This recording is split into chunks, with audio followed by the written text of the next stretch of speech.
Hey guys, tonight we begin with something absolutely heart-stopping and tragically ironic. Imagine waking up on the most famous ship in history, knowing exactly what's about to happen, but being completely powerless to prevent it. We're diving into what it would really be like to have 2 hours to save lives on the unsinkable Titanic. Forget the Hollywood romance. The truth, you probably couldn't save yourself, let alone anyone else. So before you get comfortable, take a moment to like the video and subscribe, but only if you genuinely enjoy what I do here. And let me know in the comments where you're tuning in from and what time it is for you. It's always fascinating to see who's joining us from around the world. Now dim the lights, maybe turn on a fan for that soft background hum, and let's ease into tonight's journey together. Because tonight you're about to wake up on April 14th with the worst advanced knowledge in human history. You wake up to the gentle vibration of the most powerful engines ever built, the soft creaking of the world's largest moving object, and the absolutely terrifying knowledge that in exactly 2 hours and 40 minutes, you're going to be floating in freezing North Atlantic water, watching 500 people die. The first thing that hits you isn't the opulence of your surroundings or the marvel of Edwardian engineering. It's the clock on your nightstand reading 9:20 p.m. Your modern brain immediately does the math. Iceberg collision at 11:40 p.m. Complete sinking at 2:20 a.m. You have less time than a typical movie to prevent the most famous maritime disaster in history. Your cabin is small but elegant, clearly third-class accommodation based on the cramped space and simple furnishings. But even third class on Titanic is nicer than first class on most other ships. The irony isn't lost on you. You're experiencing luxury that 1912 passengers paid fortunes for. But you trade it all for a life jacket and a guaranteed spot on a lifeboat. The ship feels absolutely solid beneath you. None of the rolling or pitching you'd expect from a vessel at sea. This is the technological marvel that convinced everyone it was unsinkable. So large that ocean waves barely affect it. So well built that passengers forget they're on a ship at all. The confidence in this engineering is about to kill. You can hear sounds from the corridors, passengers laughing, children playing, the distant music of the ship's orchestra, normal sounds of people enjoying their evening, completely unaware that they're living through the last normal evening of their lives. Some of these voices belong to people who will be dead in 5 hours. The knowledge weighs on you like a physical force. You know that the Californian is stopped in ice just miles away but won't respond to distress signal. You know that the lifeboats can only hold 1,078 people, but there are 2,224 aboard. You know that the water temperature is 28 Fath and will kill most survivors within 15 minutes. You know all of this, and there's almost nothing you can do about it. You check your appearance in the small mirror. You're dressed in period-appropriate clothing, but you look exactly like what you are.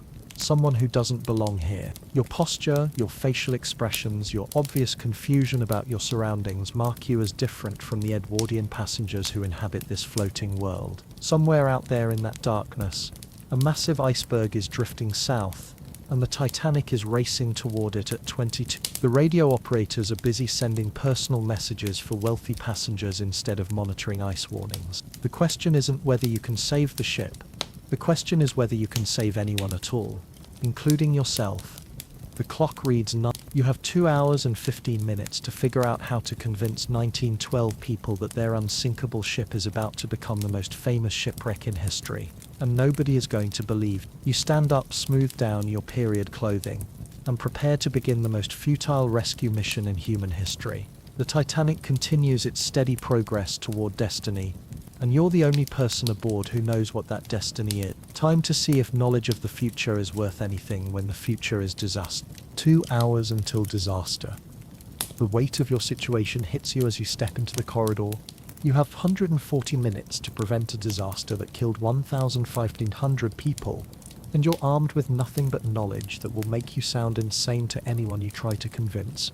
Your modern understanding of maritime safety, shipbuilding, and disaster management is completely useless in a world where the Titanic represents the pinnacle of human achievement.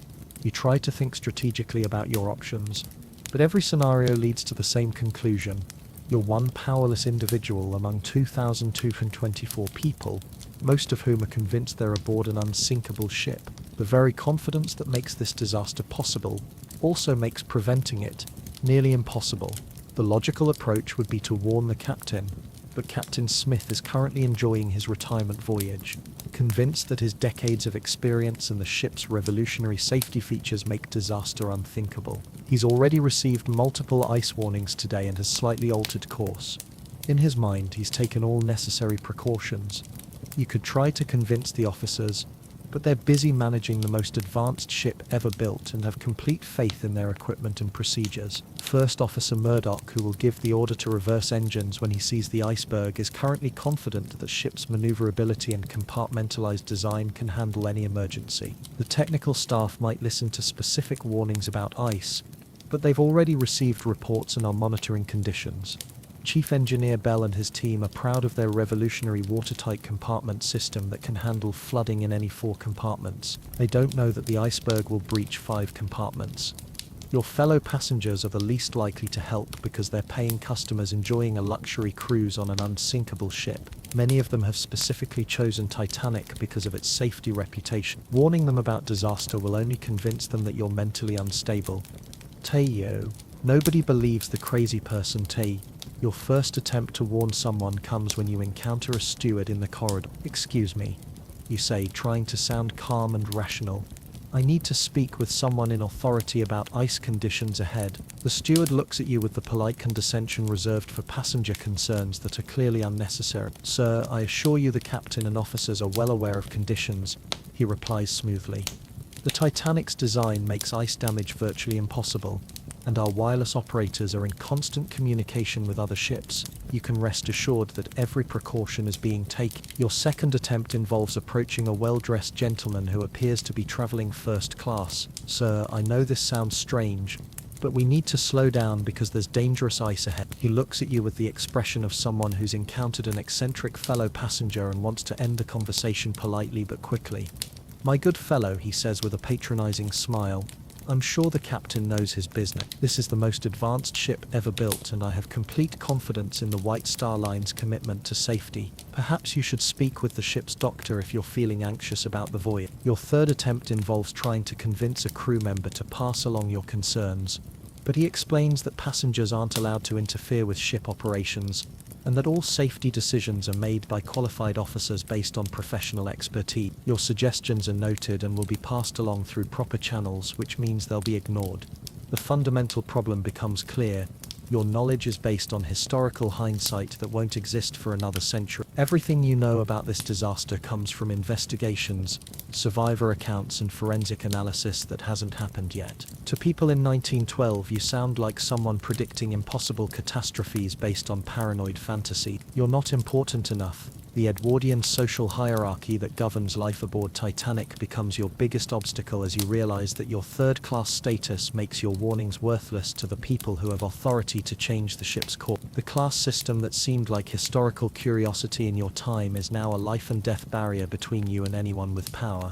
First-class passengers like Benjamin Guggenheim, Isidor Strauss, and John Jacob Astor III are used to having their concerns addressed immediately by ship's officers. Third-class passengers like you are expected to stay in their designated areas and trust that their betters are handling all important decisions. The idea that someone from steerage might have vital information about ship safety is literally unthinkable. When you try to approach the first-class dining room to reach influential passengers, you're politely but firmly turned away by crew members who explain that third-class passengers aren't allowed in first-class areas, except under specific circumstances. Your attempts to explain that you have urgent safety information are met with suggestions that you speak with appropriate personnel in your own class area. The ship's officers are even more inaccessible because they're busy managing the vessel and have no time for individual passenger concerns, especially from someone who appears to be traveling in the cheapest accommodation. The bridge is off-limits to passengers, and the junior officers you encounter are trained to redirect passenger questions to appropriate departments. Your social invisibility in 1912 terms means that even if you could convince someone that disaster is imminent, they lack the authority to act on your warnings. Stewards can't change the ship's course, fellow third-class passengers can't access the bridge, and crew members are bound by strict hierarchy that prevents them from challenging officers' decisions based on passenger concern. The irony is overwhelming. You possess the most valuable information on the ship, but the social system that governs 1912 society makes it impossible for that information to reach people who could act on it. You're like someone trying to stop a war by shouting warnings from the back row of a theater where the people making decisions can't hear you and wouldn't listen if they could. You begin to understand that the Titanic disaster isn't just about ice and engineering. It's about social systems that value authority over accuracy, class over competence, and procedural correctness over emergency response. The same hierarchical thinking that created this luxury cruise is going to prevent warnings from reaching the people who need to hear them. As you walk through the ship's corridors watching passengers enjoy their evening while disaster approaches, you realize that you're not just fighting time and ice, you're fighting an entire social order that makes tragedy inevitable. First-class luxury versus reality. The first-class section of Titanic represents the pinnacle of Edwardian luxury and the absolute peak of human technological achievement.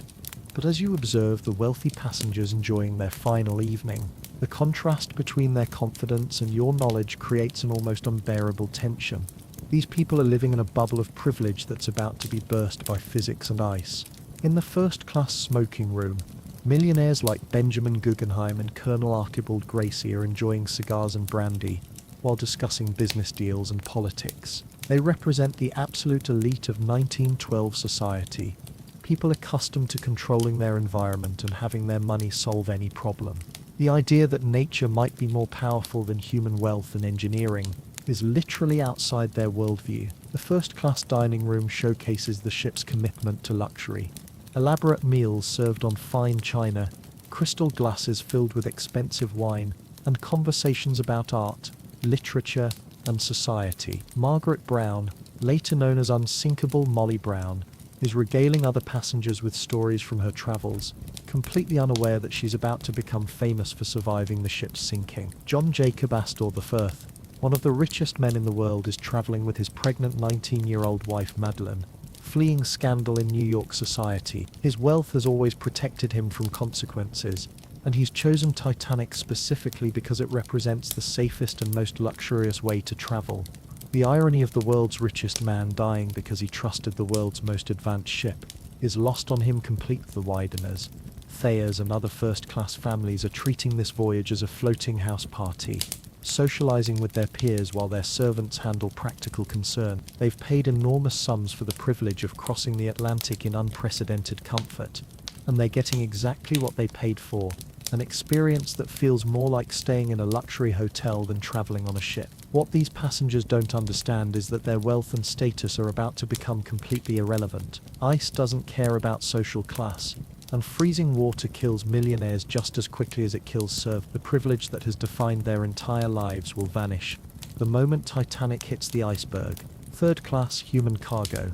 Your fellow third-class passengers represent a completely different world from the millionaires enjoying luxury above. These are immigrants, working families, and people seeking new lives in America who have saved for years to afford even the cheapest passage on Titanic. They're traveling in conditions that, while better than most ships, are still cramped and basic compared to the opulence available to wealthy passengers. The third-class dining room serves simple but hearty meals at long wooden tables where passengers from different countries try to communicate, despite language barriers. Irish families sit next to Swedish immigrants, Italian workers share space with Lebanese merchants, and everyone is united by their hope for better lives in America and their awe at being aboard such a magnificent ship. The third-class cabins are small and utilitarian, designed to house families efficiently rather than comfortably. Many passengers are sharing rooms with strangers, sleeping in narrow bunks, and keeping their few possessions in small shared spaces. But even these basic accommodations represent luxury compared to the steerage conditions on older ships. What makes your situation particularly tragic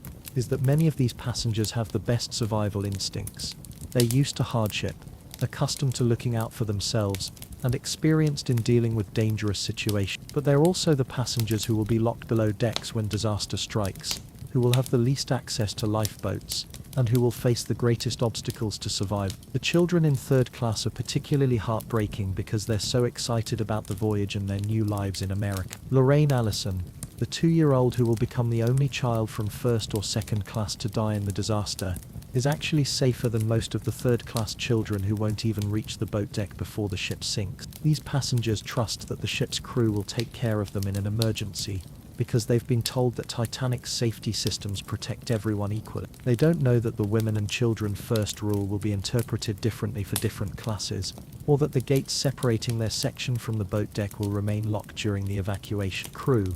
Following orders to death, the ship's crew represents another tragic element of the disaster, because they're trained professionals who will follow procedures and chain of command even when those procedures are inadequate for the emergency they're facing. Their competence and dedication will actually contribute to the disaster, because they'll continue doing their jobs instead of breaking rules that might save lives. Captain Edward Smith is completing his final voyage before retirement and has absolute confidence in his ship and crew. He's survived decades at sea and considers himself one of the most experienced captains afloat. His reputation is built on safety and reliability, and he's chosen Titanic for his farewell voyage because it represents the pinnacle of maritime achievement. The bridge officers like First Officer Murdoch and Sixth Officer Moody are skilled professionals who trust their training and equipment. They've received ice warnings but have taken appropriate precautions according to standard procedure. The idea that their procedures might be inadequate for the situation they're about to face isn't something their training has prepared them for. The lookouts Frederick Fleet and Reginald Blee are doing their jobs conscientiously,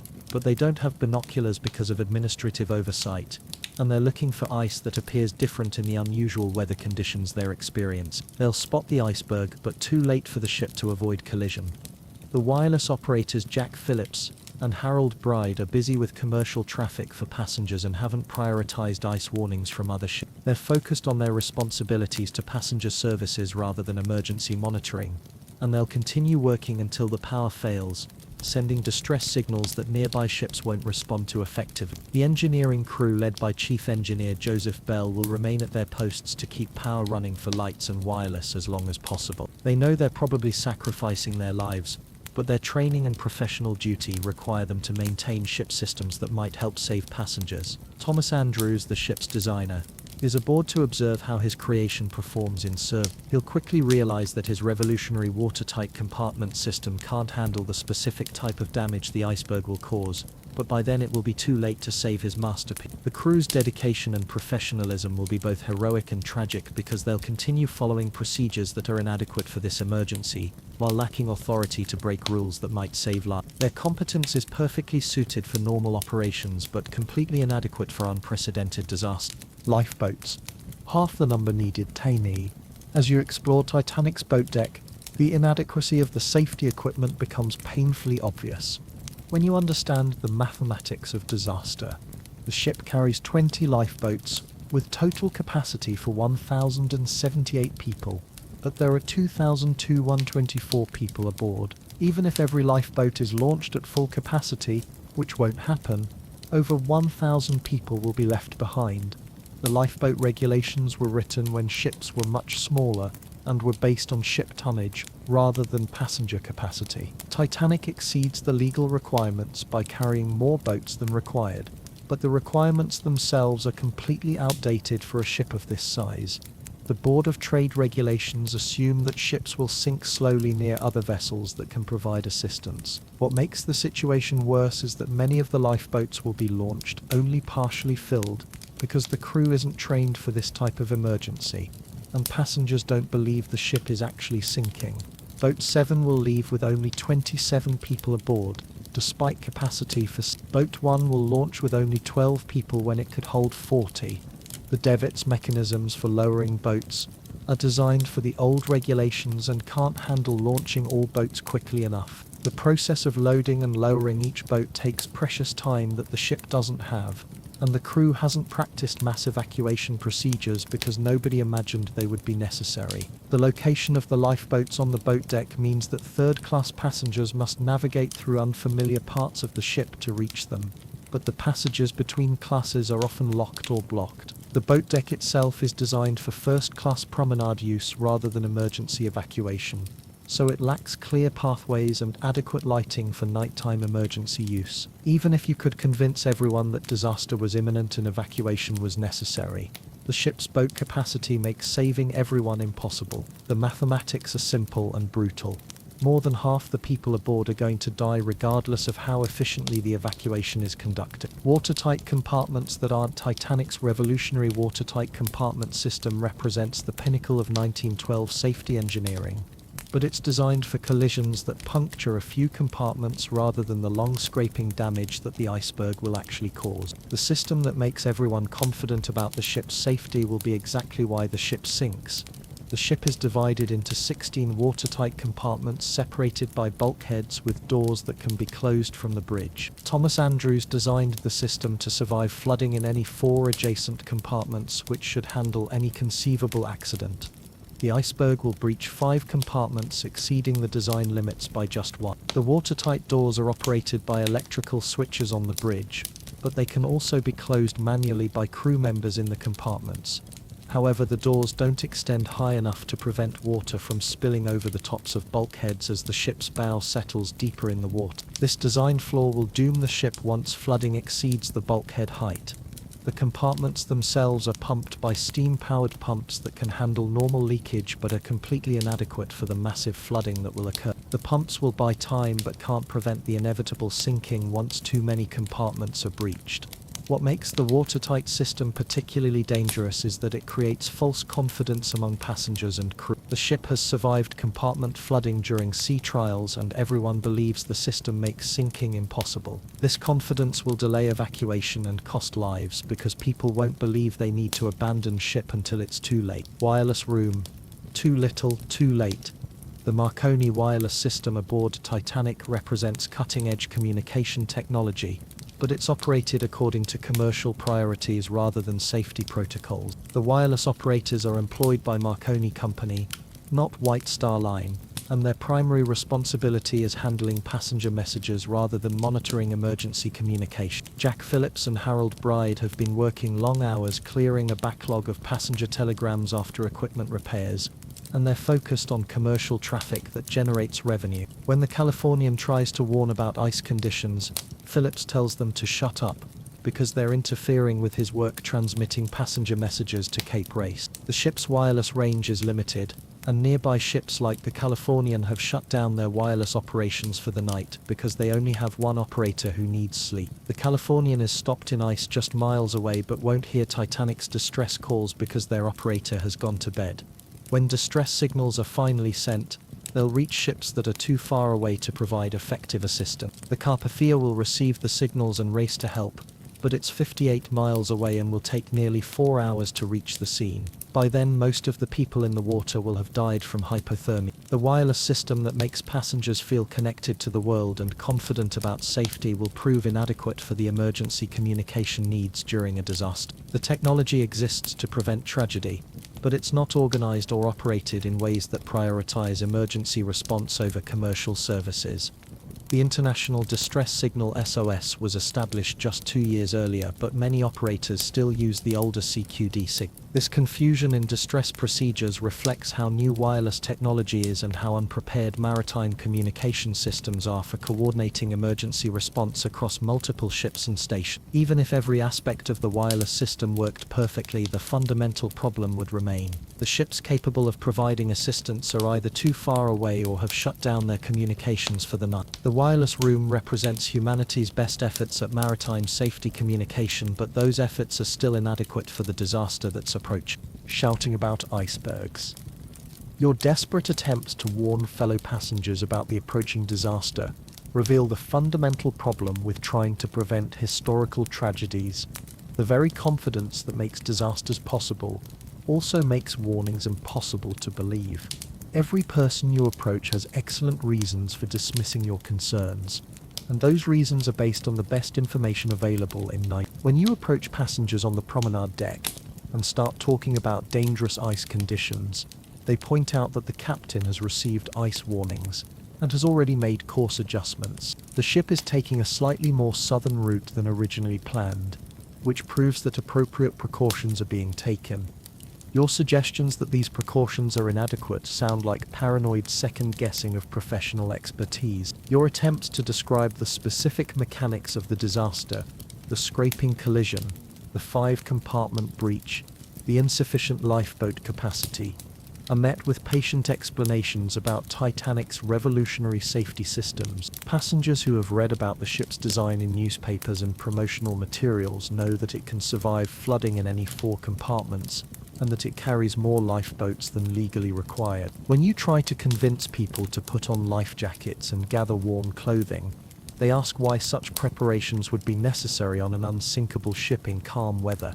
The night is clear, the sea is smooth, and the ship is running normally. Your urgency seems not just unnecessary but almost insulting to the engineers and crew who designed and operate this marvel of modern technology. The social dynamics of 1912 work against you because passenger concerns are expected to go through proper channels rather than person-to-person warnings. People suggest that if you have safety information, you should speak with ship's officers who are trained to evaluate such concern. When you explain that you've tried to reach officers and been dismissed, passengers assume that means your concerns have been professionally evaluated and found unnecessary. Your modern understanding of disaster psychology, the tendency for people to normalize danger signs and resist evacuation, means nothing to passengers who have no framework for understanding how rational people can make collectively irrational decisions during emergency. Approaching the Captain D. Your attempt to reach Captain Smith represents the ultimate test of whether historical knowledge can overcome institutional hierarchy and professional confidence. Getting access to the captain as a third-class passenger requires navigating multiple layers of crew authority, and each level dismisses your concerns as passenger anxiety that doesn't warrant disturbing the ship's commander. When you finally manage to approach an officer and insist on speaking with the captain about urgent safety matters, you're told that Captain Smith is well aware of ice conditions and has taken appropriate precautions. The officer explains that the captain has decades of experience, has received all relevant warnings, and has adjusted course accordingly. Your insistence that additional action is necessary suggests that you doubt the captain's professional competence. Your specific warnings about ice ahead sound like information the bridge already has. The ship has received multiple ice warnings throughout the day. The lookouts are alert for ice, and the course has been adjusted to avoid known ice field. Your claims that these precautions are insufficient are dismissed as passenger misunderstanding of professional maritime operation. How could a passenger possibly know specific details about hypothetical future events? Your desperate insistence that you have advanced knowledge of disaster convinces the crew that you're suffering from voyage anxiety or mental disturbance rather than providing valuable information. The hierarchy that governs ship operations means that even if you could speak directly with Captain Smith, your warnings would be evaluated against his decades of experience and his confidence in his ship and crew. The passenger's concerns, no matter how urgently expressed, carry no weight against professional expertise and institutional procedure. The band plays on D. The ship's orchestra, led by Wallace Hartley, continues their evening performance in the first-class lounge, providing the soundtrack for the final hours of normalcy aboard Titanic. The music represents everything that's about to be lost: the confidence, the luxury, the assumption that human civilization has tamed the natural world through technology and social organization. The band members are professional musicians who take pride in their work and see their role as enhancing passengers' enjoyment of the voyage. They're performing popular songs of 1912, creating an atmosphere of elegant entertainment that reinforces passengers' sense that they're participating in the pinnacle of civilized travel, rather than approaching disaster. When you listen to the music, knowing that these same musicians will continue playing as the ship sinks, trying to keep passengers calm during evacuation, the cheerful melodies become almost unbearably poignant. These men will become heroes of the disaster, but right now they're just doing their jobs, unaware that their final performance will become legend. The contrast between the elegant music and your knowledge of approaching catastrophe creates a surreal atmosphere where normal social activities continue while disaster approaches. Passengers are dancing, socializing, and enjoying themselves in ways that will seem impossible just hours later when the same people are fighting for their lives. Your attempts to interrupt the social atmosphere with warnings about ice and disaster make you seem like someone who doesn't understand appropriate social behavior. The evening's entertainment is carefully planned to maintain the luxurious atmosphere that passengers have paid for, and your urgent safety concerns feel like inappropriate intrusions on their well-deserved relaxation. The band's dedication to their performance represents the broader commitment to maintaining normal operations that will characterize the crew's response to the disaster. Even as the ship sinks, Systems will continue functioning, protocols will be followed, and professional duties will be maintained until the last possible moment. The music that seems so pleasant and normal now will take on completely different meaning in just 2 hours when the same songs are played to calm passengers during evacuation. The entertainment that represents civilization's triumph over nature will become a soundtrack for civilization's vulnerability to forces beyond human control. The Last Dance? The grand staircase area buzzes with evening social activity as first-class passengers enjoy what will unknowingly be their final hours of normal life. The scene feels like something from a period drama. Elegant women in elaborate gowns, distinguished gentlemen in formal wear, and the gentle hum of refined conversation mixed with orchestral music. The irony of watching people at the peak of human social achievement, completely unaware that nature is about to humble them utterly, creates an almost unbearable tension. Margaret Brown is holding court near the staircase, entertaining other passengers with stories from her recent travels in Europe. Her vivacious personality and new money enthusiasm make her popular among passengers who appreciate her energy and generosity. She has no idea that she's about to become famous not for her social climbing, but for her survival skills and leadership during the evacuation.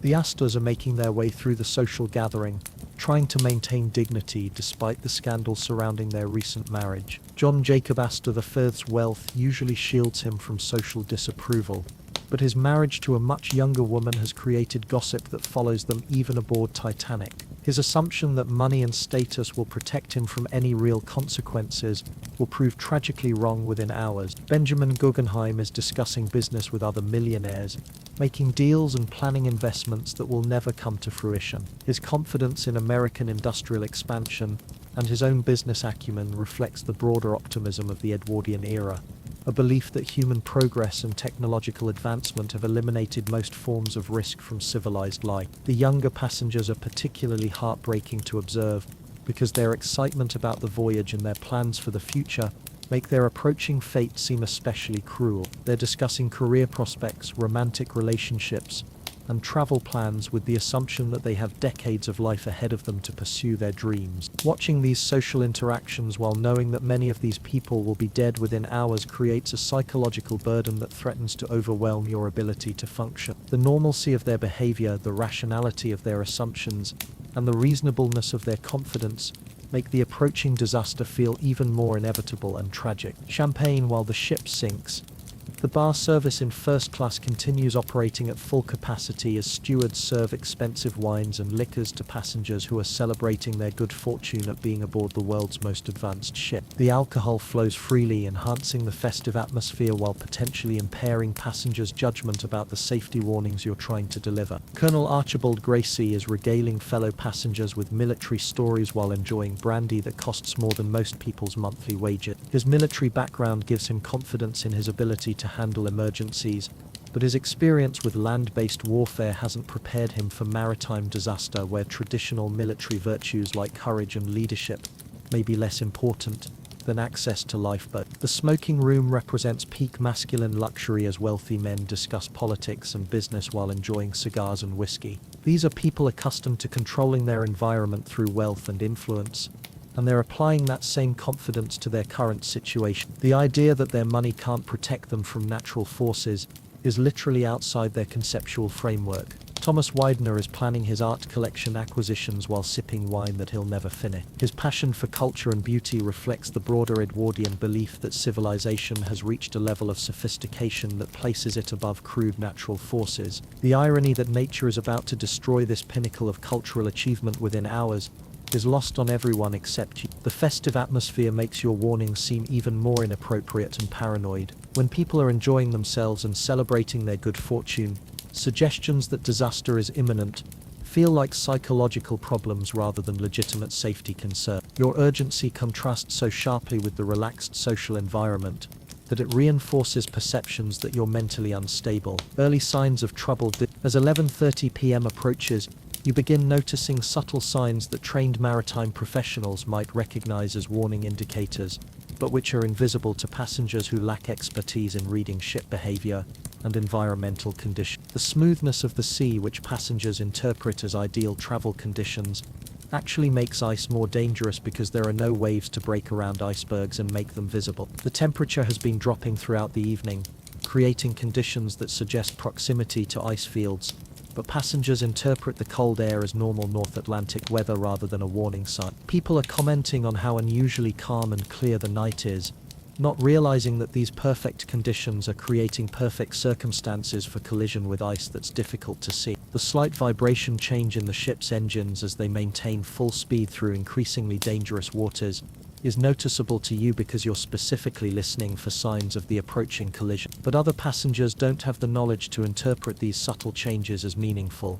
The engines continue their steady rhythm, creating the comforting background noise that reinforces passengers' confidence in the ship's reliability. The behavior of the lookouts in the crow's nest becomes more alert as they strain to see through the unusually clear but dark night. Frederick Fleet and Reginald Lee are doing their jobs conscientiously, but they're looking for ice that will appear different from what they expect due to the specific atmospheric condition. The absence of binoculars, left behind in Belfast due to administrative oversight, will prove crucial in just minutes. Your knowledge of the exact timing creates an almost unbearable psychological pressure as you watch the clock approach 11. Every minute that passes brings the collision closer, and your failed attempts to prevent it make you feel like you're watching a slow-motion disaster that you're powerless to stop. The normalcy around you contrasts sharply with your internal countdown to catastrophe. The wireless room continues handling passenger messages while ice warnings from other ships receive lower priority. Jack Phillips is focused on clearing the backlog of commercial traffic, treating the warnings from nearby ships as interruptions to his paying work rather than urgent safety information. The Californian's ice warning, which could save the ship, is dismissed because it interferes with passenger service. Passengers begin retiring to their cabins for the evening, tired from the day's activities and ready for sleep. Many of them are preparing for bed at the exact moment when they should be preparing for evacuation. The routine nature of their bedtime preparations creates a tragic irony. People who should be gathering warm clothing and life jackets are instead changing into night clothes. The ship's officers continue their normal watch duties, confident in their procedures and equipment. First Officer Murdoch will be on duty when the collision occurs, and his training has prepared him for standard maritime emergencies, but not for the specific sequence of events that will unfold. His competence and experience will actually work against him because his responses will be appropriate for normal situations, but inadequate for this unprecedented disaster. As 11:40 p.m. approaches, you realize that despite all your warnings and efforts, the collision is going to happen exactly as history records. Your knowledge of the future has proven useless against the momentum of events, the confidence of professionals, and the social systems that make changing course impossible for someone in your position. Cues. The iceberg hits at exactly 11:40 p.m. Your worst fears become reality as Frederick Fleet in the crow's nest spots the iceberg and rings the warning bell 3 times, followed by the telephone call to the bridge.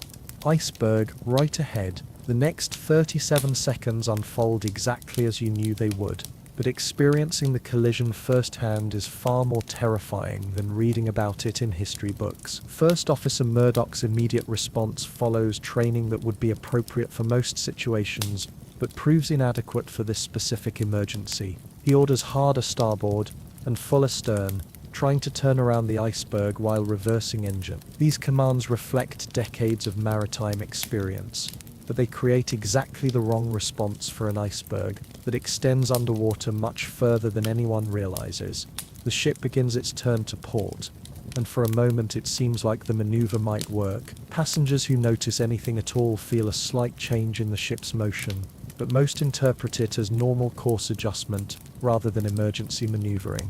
The massive size of Titanic means that course changes happen gradually, giving false hope that collision might be avoided. The impact, when it comes, is almost anticlimactic, a grinding, scraping sensation along the starboard side, rather than the dramatic collision that passengers might expect. Many people don't notice anything at all, while others feel only a slight vibration or hear unfamiliar sounds that don't seem particularly alarming. The absence of obvious drama makes the collision seem less serious than it actually is. You feel the ship shudder as the iceberg scrapes along the hull, opening the fatal series of punctures that will flood 5 compartments and doom the vessel. The damage is happening below the waterline where it's invisible to passengers, creating a situation where the ship is already sinking but most people don't know it yet. The engines stop, creating an unusual silence that some passengers notice but interpret as a minor mechanical issue rather than evidence of major damage. The sudden absence of the comforting vibration that has accompanied the voyage makes the ship feel different,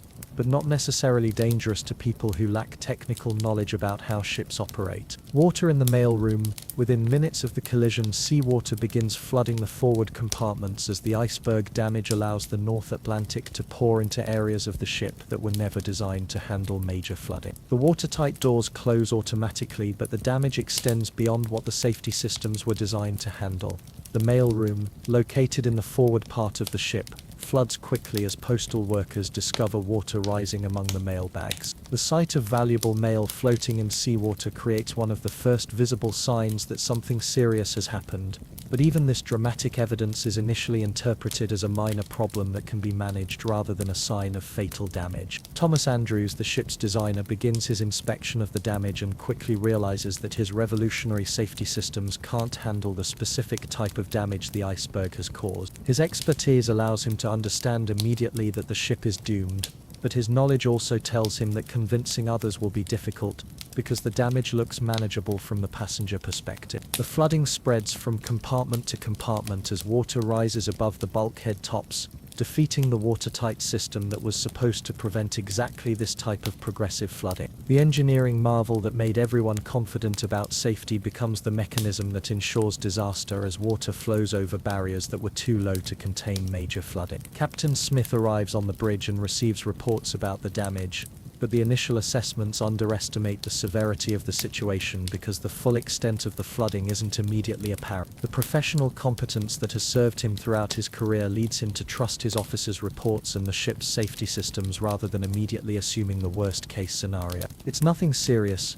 The most tragic aspect of the first hour after collision is how reasonable it seems for passengers and crew to believe that the situation is manageable. Titanic doesn't feel like a sinking ship, because it's so large that the initial flooding doesn't dramatically affect its stability or motion. The ship continues floating normally while taking on fatal amounts of water. Passengers who inquire about the stopped engines are told by crew members that there's been a minor problem that's being addressed. The crew's confidence isn't deceptive.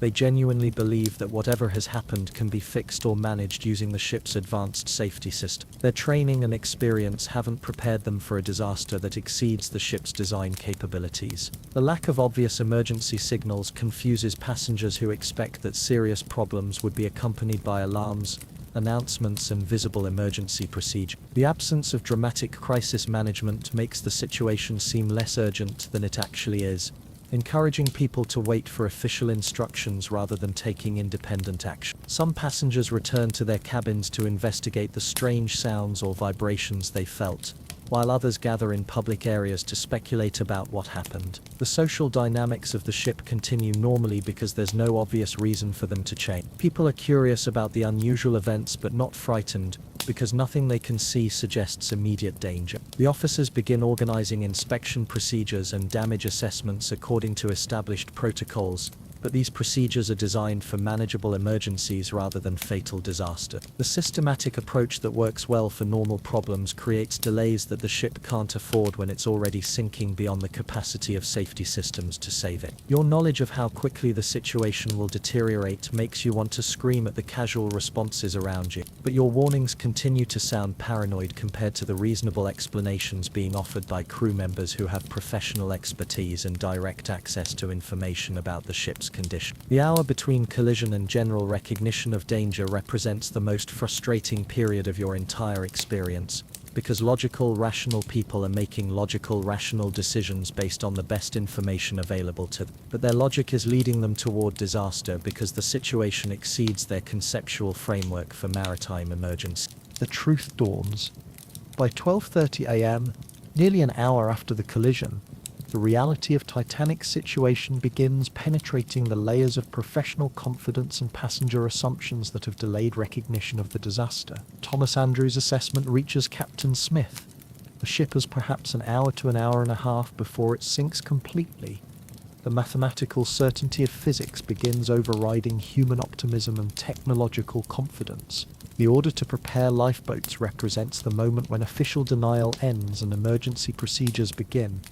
But this transition happens gradually rather than dramatically. Crew members begin uncovering boats and preparing davits while trying to maintain calm among passengers who still don't understand the severity of their situation. The preparations are conducted quietly to avoid panic, but this discretion also prevents people from recognizing the urgency of evacuation.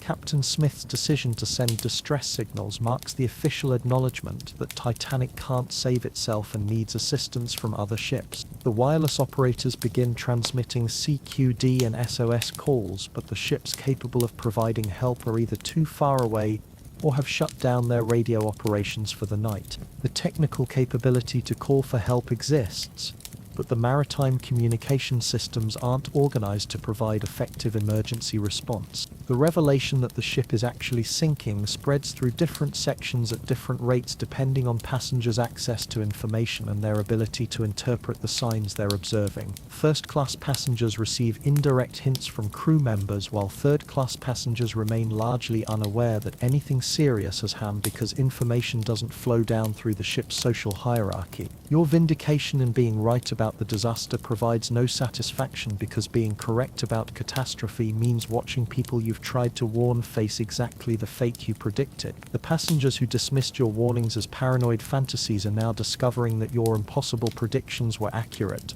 but this knowledge comes too late to save them. First class runs. The evacuation procedures aboard Titanic reveal the harsh reality of Edwardian social hierarchy, as women and children first is interpreted differently for different classes of passengers. First-class women and children receive immediate access to lifeboats, while third-class families face locked gates and confusing directions that prevent them from reaching the boat deck in time. Margaret Brown becomes one of the heroes of the evacuation as she helps other passengers reach lifeboats while refusing to abandon ship until she's satisfied that others have been saved.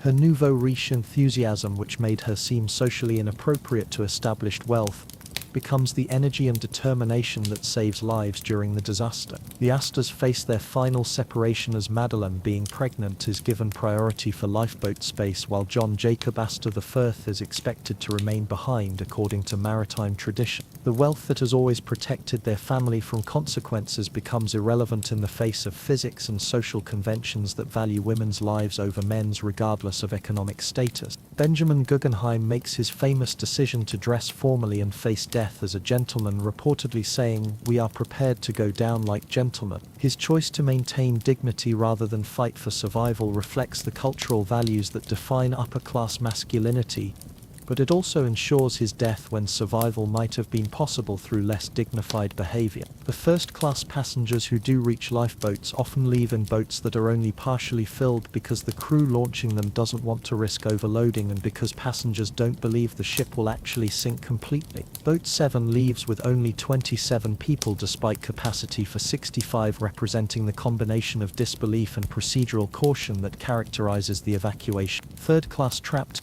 The most tragic aspect of the Titanic disaster is how the ship's design and social systems combine to trap third-class passengers below decks while lifeboats are being launched above them. The gates that separate classes during normal operations remain locked during the emergency, forcing third-class families to find alternative routes to the boat deck that they're unfamiliar with and that may not exist. The crew members responsible for unlocking gates and directing third-class passengers to safety are occupied with other emergency duties or are following procedures that prioritize first and second-class evacuation. The assumption that third-class passengers will be handled after higher priority passengers have been saved proves fatal when the ship sinks before lower-class evacuations can be completed. Language barriers among third-class passengers create additional obstacles as crew members shout instructions in English to immigrants who speak Italian, Swedish, Irish, Arabic and other languages. The international character of third-class accommodations, which seemed like evidence of America's welcoming attitude during normal operations,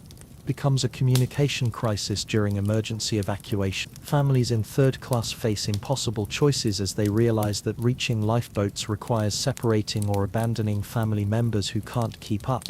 Parents must decide whether to carry young children through confusing passages or to leave them behind while seeking help. These decisions are made under time pressure with incomplete information about escape routes and safety procedures.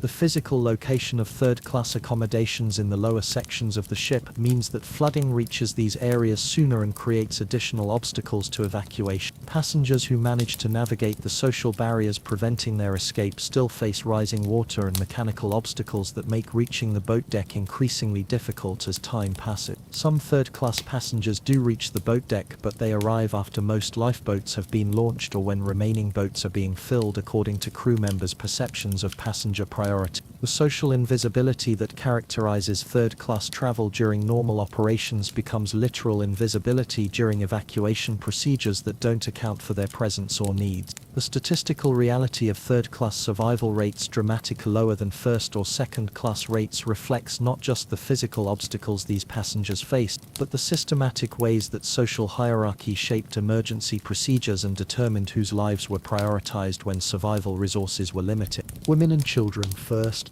The maritime tradition of women and children first during evacuation reveals itself to be more complex and discriminatory than the noble principle it's supposed to represent. The implementation of this rule varies dramatically, depending on which crew members are supervising boat loading and which passengers are present when boats are being prepared for launch. On the port side, Second Officer Lightoller interprets the rule strictly, allowing only women and children into lifeboats and turning away men even when boats have empty seats. His rigid adherence to maritime tradition means that boats leave with available capacity rather than maximize the number of lives saved. Boat 6 launches with only 28 people despite capacity for 65 because Lightoller refuses to allow men aboard even when no more women and children are immediately available. On the starboard side, First Officer Murdoch takes a more flexible approach, allowing men to board lifeboats after women and children have been accommodated.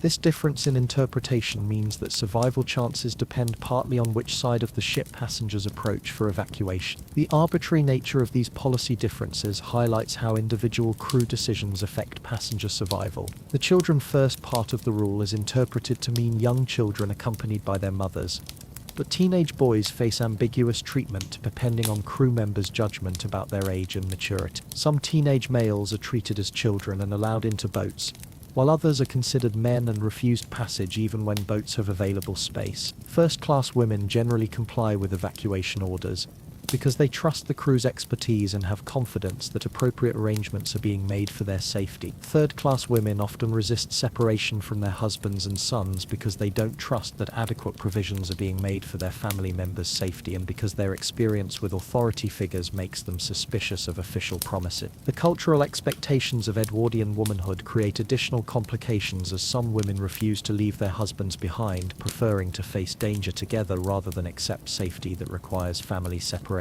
Ida Strauss's decision to remain with her husband Isidore rather than board a lifeboat represents the conflict between survival and social values that defines many passengers' choices. Half-empty boats.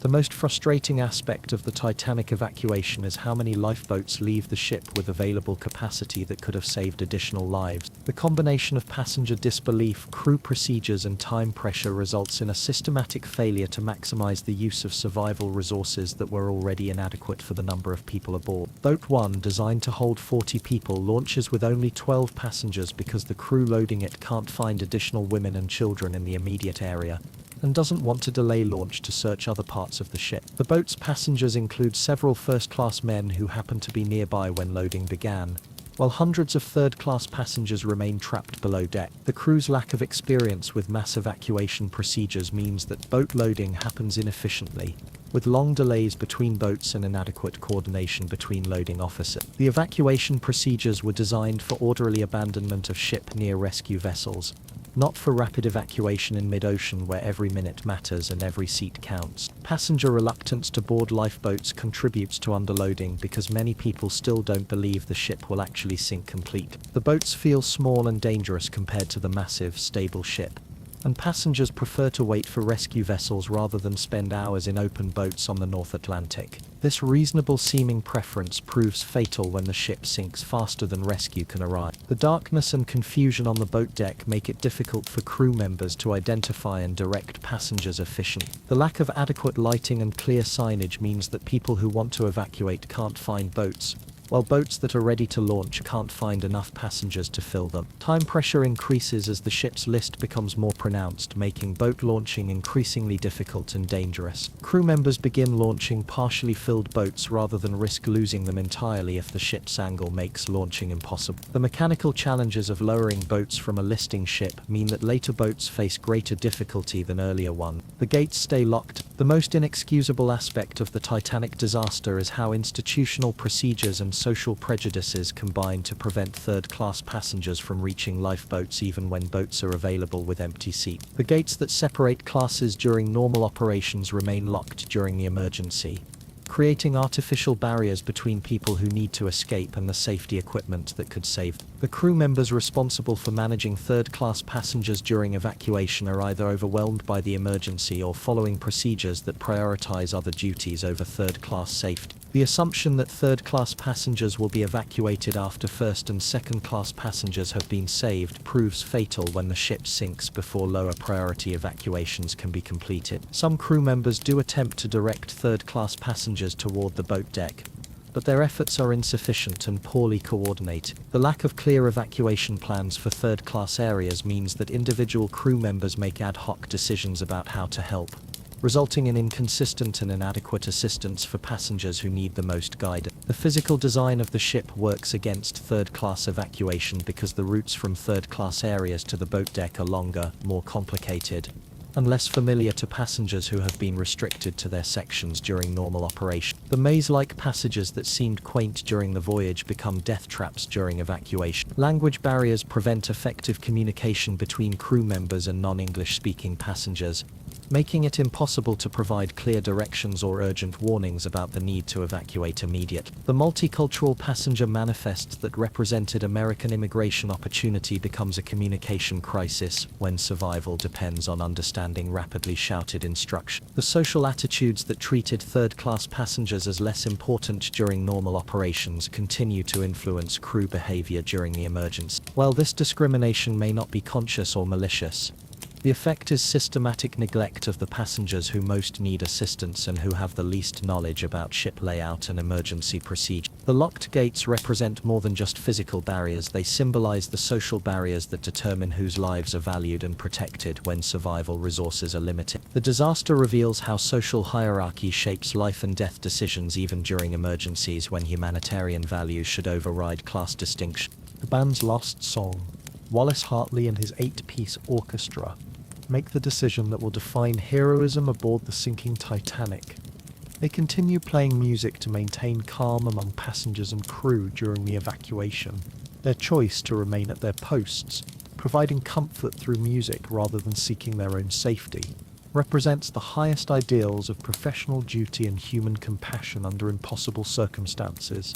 The band's repertoire during the sinking becomes the subject of survivor testimony and historical debate, but their commitment to continue performing never wavers. They play popular songs, hymns, and classical pieces designed to keep passengers calm and maintain some semblance of normal social activity while chaos spreads around them. Their music provides psychological anchor for people facing unimaginable terror. As the ship's list increases and the boat deck becomes more chaotic, the band moves to higher decks to continue playing where passengers can hear them. Their dedication to their duty requires them to constantly relocate their performance while maintaining musical quality under increasingly difficult conditions. The professionalism they show in the face of certain death demonstrates extraordinary courage. The choice of their final song becomes legendary, with survivors reporting different hymns and popular songs depending on their location and the time they left the ship. Whether they played Nearer My God to Thee or Autumn matters less than their decision to keep playing until the ship's final moments, providing comfort for fellow human beings who were facing death. None of the band members survived the sinking, making their sacrifice complete and their heroism unambiguous. Their bodies are later recovered wearing their uniforms, confirming that they remained at their posts until the end. The band's collective decision to face death together while serving others represents the kind of moral courage that emerges during humanity's darkest moments. The band's heroism is particularly poignant because they were not ship's officers bound by maritime tradition to go down with their vessel. They were civilian employees who could have legitimately sought safety but chose instead to use their talents to help others face the disaster with dignity and reduced panic. Who runs, who stays. The disaster reveals character in ways that social status and wealth cannot predict. As some passengers display unexpected heroism while others reveal cowardice that contradicts their public reputation, the crisis strips away social pretenses and reveals fundamental human nature under life and death pressure. Isidore and Ida Strauss, owners of Macy's department store, choose to face death together rather than accept separation that would save Ida's life. Their decision to remain aboard the ship represents the triumph of love over survival instinct and becomes one of the most touching examples of marital devotion in the face of certain death. Thomas Andrews, the ship's designer, spends his final hours helping passengers find safety equipment and locate lifeboats rather than seeking his own survival. His intimate knowledge of the ship's layout makes him valuable for rescue efforts, but he uses that knowledge to save others rather than himself. His professional responsibility for the ship's safety features motivates him to help mitigate the disaster his design couldn't prevent. Captain Smith faces the traditional maritime obligation to go down with his ship, but survivor accounts suggest he also actively helps passengers during evacuation rather than simply accepting his fate passively. His decades of experience and authority are used to organize rescue efforts even when he knows his own survival is impossible. Some first-class men attempt to disguise themselves as women or hide in lifeboats, revealing that wealth and social status don't guarantee courage under pressure. These attempts at deception contrast sharply with the heroic behavior displayed by others, and show how crisis reveals authentic character regardless of social pretenses. Bruce Ismay, managing director of White Star Line, survives by boarding a lifeboat that had available space, but his survival becomes controversial because maritime tradition expects ship's officials to ensure passenger safety before saving themselves. His decision to survive while others perish haunts him for the rest of his life, and demonstrates how survival can become its own form of punishment. Dressed to die is the decision by many first-class men to dress formally while awaiting death reveals the power of social conventions and personal dignity even in the face of catastrophe. Benjamin Guggenheim's famous choice to change into evening dress and face death like a gentleman represents the Edwardian masculine ideal of maintaining dignity regardless of circumstances. The ritual of dressing formally for death serves multiple psychological functions. It provides a sense of control over an uncontrollable situation, maintains social identity when all other certainties have disappeared, and demonstrates commitment to civilized values even when civilization itself is collapsing into the North Atlantic. Colonel Archibald Gracie helps women and children reach lifeboats while wearing his formal evening wear, treating evacuation assistance as social duty that requires appropriate dress. His military background and social training combine to create a sense of obligation that overrides personal survival instincts. The contrast between passengers who dress formally to die and those who focus purely on survival reveals different approaches to facing mortality. Some people prioritize maintaining their sense of self and social identity, while others abandon all pretense in favor of fighting for life by any means necessary. The formal dress worn by many male victims becomes part of their identification when bodies are recovered, confirming both their social status and their decision to face death, according to their class's behavioral expectation. The clothing that represents their highest social achievements becomes their burial attire. The decision to maintain formal dress standards even during a maritime disaster demonstrates how deeply ingrained social conventions can be and how some people prefer death with dignity to survival through behavior they consider inappropriate for their social position. This adherence to dress codes and social conventions during extreme crisis illustrates the broader theme of how Edwardian confidence in social order and technological progress contributed to the disaster, by preventing people from taking survival actions that seemed socially inappropriate or technologically unnecessary. Water rising fast. By 1:30 a.m., the mathematical certainty of Titanic's fate becomes visible to anyone who understands ships as water floods the forward sections and the bow settles deeper into the North Atlantic. The ship that seemed unsinkable just hours ago now displays an obvious list to starboard and a pronounced downward angle that makes normal movement around the decks increasingly difficult. The flooding progresses exactly as Thomas Andrews predicted, with water spilling over the tops of watertight bulkheads as the ship's angle increases. The safety system that was supposed to prevent sinking becomes the mechanism that ensures it, as compartmentalized flooding spreads systematically through the ship's forward sections. The grand staircase, which represented the pinnacle of luxury just hours earlier, begins flooding as seawater reaches the upper decks. The elegant social space where passengers gathered for their final evening becomes a waterway that demonstrates the ship's approaching end. The contrast between the area's intended function and its current state symbolizes the broader collapse of Edwardian confidence in technological mastery. Passengers still aboard the ship begin moving toward the stern as the bow becomes increasingly submerged and dangerous. This migration creates crowding in areas that weren't designed for mass gatherings and makes movement around the ship more difficult and dangerous as time pressure increases. The ship's electric lights continue functioning because the engineering crew maintains power as long as possible to support evacuation efforts and wireless communications. Chief Engineer Joseph Bell and his team remain at their posts in the flooding engine rooms, knowing they're sacrificing their lives to provide services that might save other passengers. Lights going out.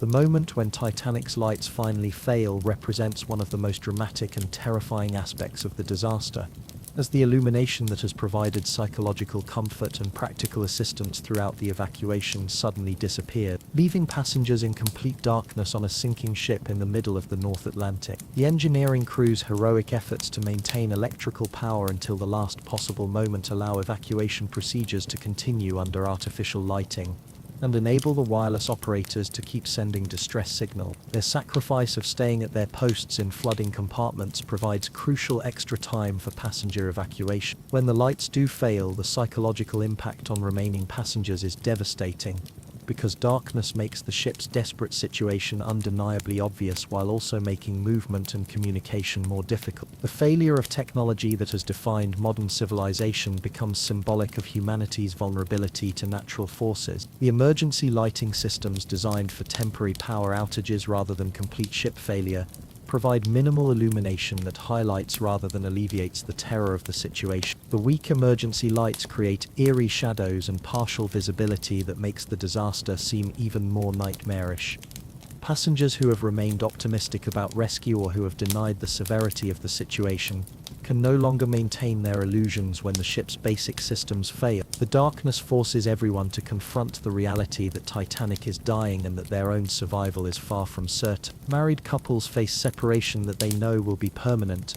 Parents make impossible decisions about their children's safety, and friends acknowledge that their relationships are ending forever. The Astor's final separation represents the broader tragedy of families torn apart by disaster and social conventions. John Jacob Astor I helps his pregnant wife Madeleine into a lifeboat while knowing that maritime tradition prevents him from joining. Their goodbye encompasses not just their own relationship, but his connection to their unborn child whom he will never meet. Parents throughout the ship face decisions about whether to send children away in lifeboats or keep families together facing uncertain.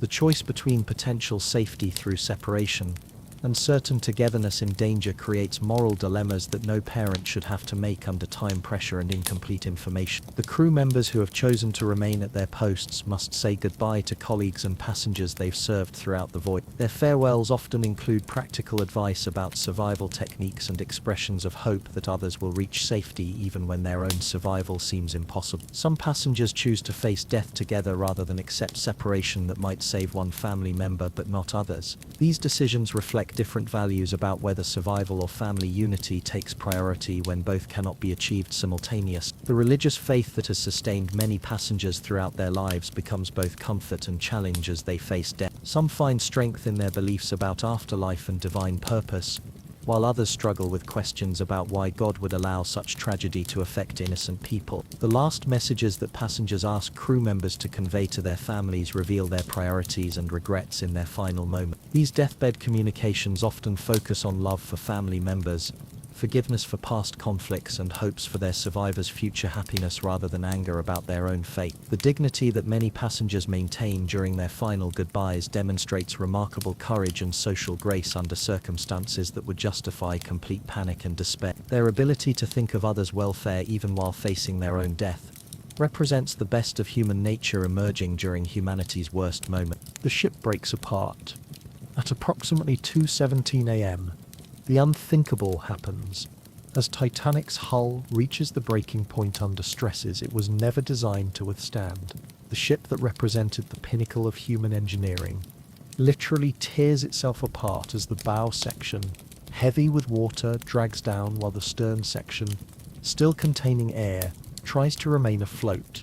The sound of the ship breaking apart is unlike anything in human experience.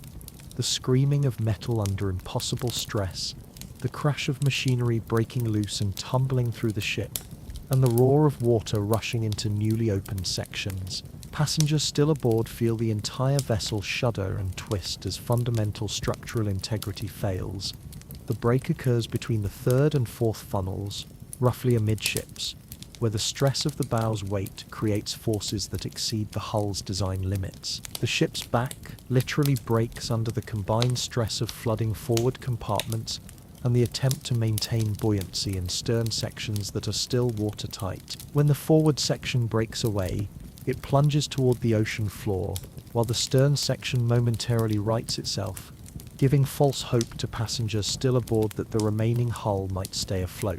This brief reprieve lasts only minutes before the stern section also begins its final plunge toward the bottom of the North Atlantic. The breaking of the ship creates additional debris fields and changes the dynamics of passenger survival as people who thought they were on a stable platform suddenly find themselves on a piece of wreckage that's also sinking. The stern section's temporary stability gives way to rapid flooding and final submersion. Passengers in the water witness the spectacular and terrifying sight of watching each section of the ship disappear into the darkness. The bow section slides beneath the surface first, followed by the stern section's final plunge, marking the end of the ship that was supposed to be unsinkable. Into the freezing water, the water temperature of 28 °C makes survival impossible for most passengers who enter the North Atlantic, regardless of their swimming ability, physical condition, or determination to live. The physiological effects of extreme cold water create a survival situation where death comes quickly and inevitably for the majority of people who don't reach lifeboats. The initial shock of hitting freezing water causes immediate respiratory distress, as the body's automatic responses to cold water immersion make normal breathing impossible. Most victims experience cold water shock that prevents them from swimming effectively or calling for help, even if they're strong swimmers under normal condition. Within minutes, hypothermia begins shutting down bodily functions as core temperature drops below levels necessary for consciousness and motor control. Passengers who survive the initial shock of cold water immersion lose the ability to swim or hold onto floating debris as their muscles become too cold to function effectively. The life jackets that keep people afloat become instruments of prolonged suffering rather than salvation, because they prevent drowning while ensuring that victims remain conscious long enough to experience the full effects of freezing to death. The cork-filled vests hold heads above water but can't prevent hypothermia from killing their wearers. The few passengers who do survive in the water long enough for rescue demonstrate extraordinary physical resilience or luck in finding debris that provides some protection from direct contact with the freezing seawater. Their survival stories reveal how close to impossible it was for anyone to live through immersion in North Atlantic water at freezing temperature. 15 minutes to live. Medical experts later determined that survival time in 28 BFAP water averages only 15 to 30 minutes for most people, making rescue within that time frame essential for anyone who enters the North Atlantic. This narrow window for survival means that the lifeboats rowing away from the ship hold the only realistic hope for saving people in the water. The mathematical brutality of hypothermia means that physical fitness, age, and determination become largely irrelevant once core body temperature drops below critical levels. Strong young men die as quickly as elderly passengers because human physiology simply cannot maintain life functions in water that cold for extended period. The sound of people dying in the water creates one of the most traumatic aspects of the disaster for lifeboat survivors who can hear cries for help, but cannot provide assistance without risking their own safety. The voices calling for rescue gradually diminish and then stop as hypothermia claims victim after victim in the darkness. Some lifeboat crews attempt to return to pick up survivors from the water, but they face the practical problem that people in advanced stages of hypothermia cannot help themselves into boats and may drag rescuers into the water with them. The physics of rescue in freezing water makes saving people more difficult than simply reaching them. The silence that eventually settles over the disaster scene marks the point at which hypothermia has completed its work and the last survivors have either been rescued or have died in the water. The quiet that follows the chaos of the sinking represents finality, the moment when the disaster's death toll is essentially determined and further rescue becomes recovery of bodies rather than saving of lives. The survivors in lifeboats face their own battle against hypothermia as they wait hours for rescue in open boats on the North Atlantic. While they have escaped immediate death by drowning, they must survive sub-freezing temperatures without adequate clothing or shelter until the Carpathia can reach them at dawn. The realization among lifeboat survivors that they cannot save people in the water without risking their own lives creates psychological trauma that will haunt them for the rest of their lives. The sound of people dying just beyond their reach represents the worst kind of survivor's guilt, knowing that rescue attempts would likely fail but feeling morally obligated to try anyway. The 15-minute survival window in freezing water means that even perfect rescue coordination could not have saved most of the people who entered the North Atlantic when Titanic sank. The physics of hypothermia make the disaster's high death toll inevitable once the ship's inadequate lifeboat capacity forced more than half the passengers into the water. The few people who do survive longer than average in the water often do so by finding wooden debris that provides some insulation from direct contact with the freezing seawater. Their exceptional survival demonstrates both extraordinary luck and the narrow margin between life and death that characterized every aspect of the Titanic disaster. You open your eyes. Again, Tay. You wake up. The familiar comfort of your modern bed.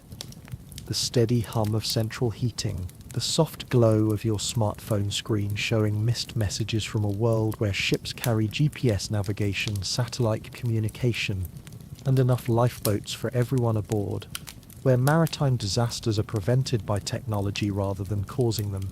You're in your room, in your time, in your safety-regulated world, safe, warm, surrounded by redundant safety systems. Was it a nightmare? The most vivid, heartbreaking, historically accurate time travel experience in maritime history. You can still feel the vibration of Titanic's engines, still hear the orchestra playing as the ship sank, still feel the helpless frustration of knowing exactly what was going to happen and being powerless to prevent it. But you're here now, in a world where the lessons learned from Titanic's sinking have transformed maritime safety forever. SOLAS.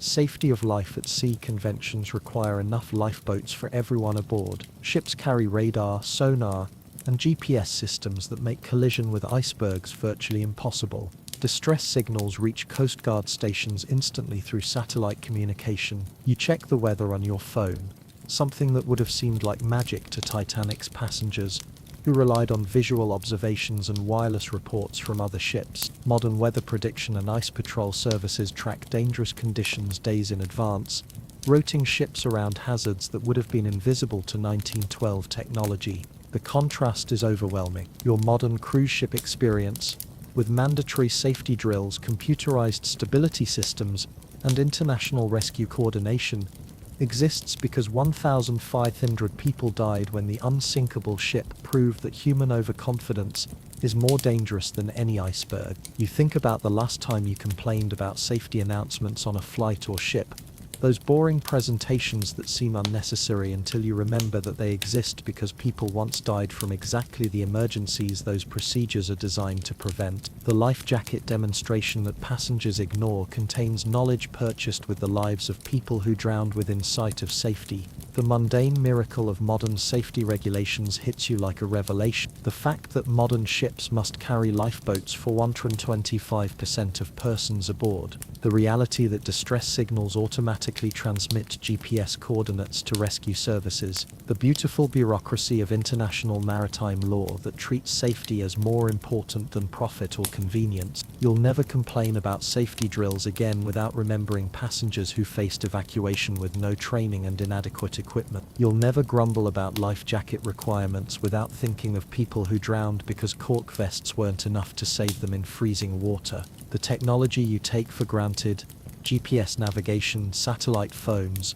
weather radar, computerized ship stability systems, represents humanity's response to the humbling lesson that nature is more powerful than human engineering, and that overconfidence kills more people than honest respect for danger. Whether your experience was real or imagined, It has permanently changed how you understand technological progress, safety regulations, and the importance of learning from disasters rather than simply forgetting them. The Titanic's legacy isn't just the tragedy of its sinking, but the maritime safety revolution that followed. So the next time someone complains about safety regulations being too restrictive or technology making travel too impersonal, remember Captain Smith's confidence in his unsinkable ship. The next time you hear someone say that modern safety culture has gone too far, remember the screams from the North Atlantic as 1,500 people died because safety culture hadn't gone far enough. Because you've experienced what happens when human confidence exceeds human capability,